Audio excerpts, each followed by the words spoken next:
Hey guys, so correct me if I'm wrong on this one, but I'm pretty sure I'm the first person on YouTube to review this guy. So, pretty cool. You can see he's a special edition because I got mine imported from Australia because that was the quickest way to get it because he's not out here in the US yet. So, yeah, pretty cool. But yeah, we're going to be reviewing Tie-Dye Springtrap. So the box is basically the same as the other ones, except it obviously says Tie-Dye Springtrap. This would be a Walmart sticker in the US. It will be special edition everywhere else. You can see the back. You can see all 4 of the other characters in the set.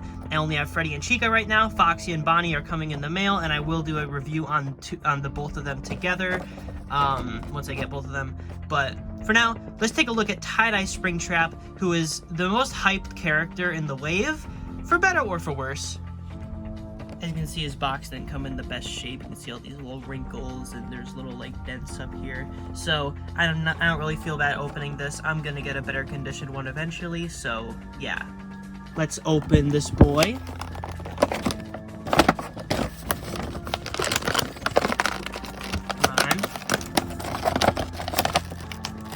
There we go. Then obviously, like every other Funko FNaF figure is, he's zip tied in, so just...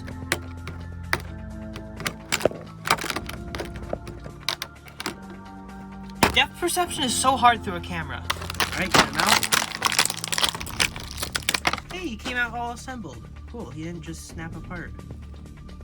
So the very first thing I noticed upon opening this guy, his joints are tight and they are stiff and they feel very good. They're nicely secured on, like obviously, like most FNaF figures, if you pull on it, it'll fall off. But his joints, especially the legs, are like really, they feel really nice to move. They're like very like stiffly attached, kind of like the Wave 2 figures.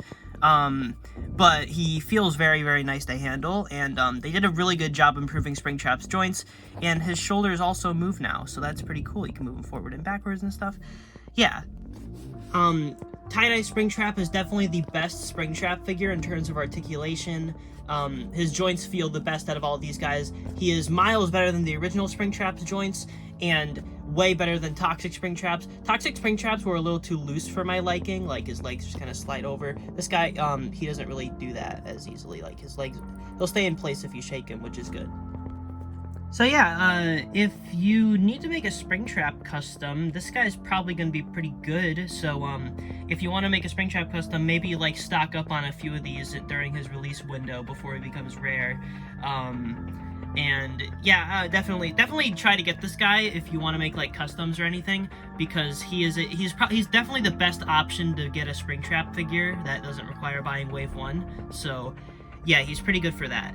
But I wouldn't recommend buying him like afterwards, after he's already like discontinued, because then you're just gonna destroy a rare figure. But as he is right now during his release window, if you want to make custom, make sure to stock up on this guy, because he is definitely the best way to do that. His head joint feels very, very nice and fluid. The body feels good. But let's stop talking about the joints. Let's get the elephant out of the room. This guy is ugly, okay? He is, he looks like cheese. He looks like he's made of cheese. He looks like he's made of moldy cheese, and I'm probably getting the cheese touch just by touching him. Like, look at this man. He looks like the cheese touch from Diary of a Wimpy Kid. And of course, all the wonderful FNaF fans and me have came up with amazing names for him, such as Piss Trap, Booger Trap, Cheese Trap, Cheese Touch Trap. You know, all those fun names. Or you could just call him Tie-Dye Springtrap. I don't care. You can call him whatever you want to. But I personally prefer Piss Trap because it sounds the funniest. But man, this guy's kind of, he just looks vile. He looks so gross. Like, the face paint, they painted his eyes, they painted his nose, and they painted his teeth. That is it on the entire body. That is all they painted. The rest is just, all the withering is molded in, but obviously there's no black, so it looks pretty bad. It just kind of looks uneven and gross. Yeah, I don't, a mold, okay, I'm not defending, like, the molds on, like, and the just recoloring in general with no paint, but please don't recolor a figure with no paint if you're not gonna, like, fill in the withering and stuff. Characters with withering and no paint looks terrible. It just looks like it's lumpy and gross and uneven. It doesn't look good. It doesn't look good. Okay, like, original Springtrap, I mean, I'm not saying he's the best figure out there. The head mold is kind of bad, but the body, at least, the detail is pretty good, and it's all there. And they did a good job detailing him.